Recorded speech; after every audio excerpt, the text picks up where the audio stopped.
ನೋಡಿ ಇದೇನಿದೆ ಇದು ಟಾರ್ ರೋಡ್ ಪಾಯಿಂಟು. ಇಲ್ಲಿಂದ ಮಡ್ ರೋಡ್ ಬರುತ್ತೆ. ಈ ಟಾರ್ ರೋಡ್ ಬಂದ್ಬಿಟ್ಟು ಬ್ಯಾಂಗ್ಳೂರು ಮೈಸೂರು ಎಕ್ಸ್ಪ್ರೆಸ್ ಹೈವೇಯಿಂದ ಜಸ್ಟ್ 500 ಮೀಟ್ರ್ ಇದೆ. ಈ ಟಾರ್ ರೋಡ್ ಪಾಯಿಂಟಿಂದ ನಾವು ಇಲ್ಲಿ ಬಂದು ಲೆಫ್ಟ್ ತೊಗೊಂಡ್ರೆ ಈ 25 ಫೀಟ್ ಮಡ್ ರೋಡ್. ಆ್ಯಕ್ಚುಲಿ ಈ ಗದ್ದೆನ ಆಲ್ಮೋಸ್ಟ್ 1 ಎಕರೆ ಗದ್ದೆನ ಇಲ್ಲಿ ಲೇಔಟ್ ಮಾಡಿದ್ದಾರೆ.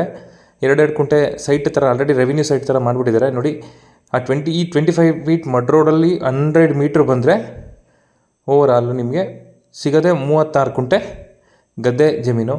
ಈ 25 ಫೀಟ್ ಮಡ್ ರೋಡ್ಗೆ ಇದೆ. ಅದು ಟೋಟಲ್ 35.25 ಕುಂಟೆ ಜಮೀನಿದೆ. ಇದು ಫ್ಯೂಚರಲ್ಲಿ ಲೇಔಟ್ ಆಗುವಂಥ ಜಾಗ. ಅಂದರೆ ಅನದರ್ ಪ್ರೆಸೆಂಟು ಲೇಔಟ್ ಮಾಡಿ ಮಾರ್ಬೋದು. ಆಲ್ರೆಡಿ ಆ ಪಕ್ಕದ ಲ್ಯಾಂಡೆಲ್ಲ ಆಲ್ಮೋಸ್ಟ್ ಲೇಔಟ್ ಥರ ಸೈಟ್ ಥರ ಮಾರಿದ್ದಾರೆ.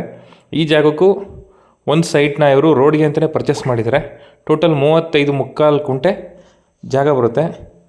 ವೆಸ್ಟ್ ಫೇಸಿಗೆ ರೋಡ್ ಬರುತ್ತೆ. ಜನರಲ್ ಪ್ರಾಪರ್ಟಿ, ರೆಕ್ಟ್ಯಾಂಗಲ್ ಶೇಪಲ್ಲಿ ಲ್ಯಾಂಡ್ ಇದೆ. ಇನ್ನು ಈ ಪ್ರಾಪರ್ಟಿ ಬಂದ್ಬಿಟ್ಟು ನಮ್ಮ ಮಂಡ್ಯದಿಂದ ಕೇವಲ 4 ಕಿಲೋಮೀಟ್ರ್ ದೂರದಲ್ಲಿದೆ. ಬ್ಯಾಂಗ್ಳೂರು ಮೈಸೂರು ಎಕ್ಸ್ಪ್ರೆಸ್ ಹೈವೇಯಿಂದ ಕೇವಲ 500 ಮೀಟ್ರ್ ದೂರದಲ್ಲಿದೆ ಈ ಪ್ರಾಪರ್ಟಿ. ಇನ್ನು ಕೆಂಗೇರಿಯಿಂದ 95 ಕಿಲೋಮೀಟರ್ಸ್ ಆಗುತ್ತೆ ಈ ಪ್ರಾಪರ್ಟಿಗೆ.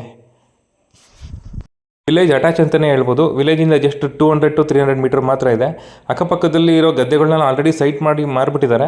ಸೊ ಈ ಪ್ರೆಸೆಂಟ್ ಎಲ್ಲರೂ ಸೇರಿ ಒಟ್ಟಿಗೆ ವ್ಯವಸಾಯ ಮಾಡ್ತಾ ಇದ್ದಾರೆ ಭತ್ತದ ಗದ್ದೆಯಾಗಿ. ಪ್ರೆಸೆಂಟ್ಲಿ ಇದು 35.25 ಕುಂಟೆ ಗದ್ದೆ ಆಗಿದೆ. ಇನ್ ಫ್ಯೂಚರಲ್ಲಿ ಲೇಔಟ್ ಕೂಡ ಮಾಡ್ಕೋಬೋದು. ಅನದರ್ 2 to 3 ಇಯರ್ಸಲ್ಲಿ ಖಂಡಿತ ಲೇಔಟ್ ಆಗುತ್ತೆ. ಯಾಕೆಂದರೆ ಸಿಟಿಗೆ ವೆರಿ ನಿಯರ್ ಇರೋದ್ರಿಂದ. ಈ ಪ್ರಾಪರ್ಟಿ ಪ್ರೈಸ್ ಬಂದ್ಬಿಟ್ಟು ಅವರು ಪರ್ ಕುಂಟಲ್ 4 ಲಕ್ಷ ಕೋಟ್ ಮಾಡ್ತಾ ಇದ್ದಾರೆ. ಸ್ಲೈಟ್ಲಿ ನೆಗೋಷಿಯಬಲ್ ಅಂತ ಹೇಳ್ತಾ ಇದ್ದಾರೆ. ಡೈರೆಕ್ಟ್ ಓನರ್ ಮೀಟಿಂಗ್ ಇರುತ್ತೆ. ಇನ್ನೂ ಆಲ್ಮೋಸ್ಟ್ ಈ ಪ್ರಾಪರ್ಟಿ ಬಗ್ಗೆ ಕಂಪ್ಲೀಟ್ ಡೀಟೇಲ್ಸ್ ತಿಳಿಸ್ಕೊಟ್ಟಿದ್ದೀನಿ. ಇನ್ನೂ ಏನಾದರೂ ಡೀಟೇಲ್ಸ್ ಬೇಕು ಅಂದರೆ ನನ್ನ ನಂಬರ್ಗೆ ಕರೆ ಮಾಡಿ ತಿಳಿಸ್ಕೊಡ್ತೀನಿ. Thank you friends.